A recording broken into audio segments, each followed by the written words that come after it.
அப்படி இருக்கும்போது என்ன செய்தார்கள் ஆலோசனை தெரியுமா? ஆட்டிக்கடா கொண்டு வந்து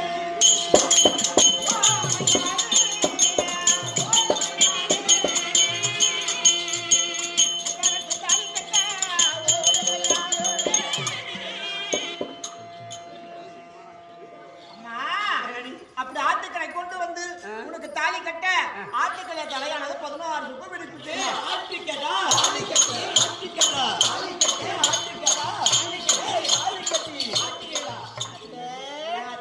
இவங்களுக்கெல்லாம் தலைவி நீ தானடி உள்ள வேலையை பாருங்க. என்ன வருது அத்தை? உனக்கு ஆட்டுக்கடை தான் தாலி கட்டுச்சா? உங்களுக்கு ஆட்டுக்கடை கட்டுச்சா? மாமனார் காட்டுறான், ஆட்டுக்கடை காட்டுறான். உங்களுக்கு நடி இதை பத்தி பாட்டி உங்களுக்கு வேலை தரப்பாங்க சொன்னேன். ஒரே நிமிஷம் அத்தை. ஆட்டுக்கடை தாலி கட்டுச்சு. ஆட்டுக்கடை என்ற பத்தியா மாமனார் என்ற பத்தியா?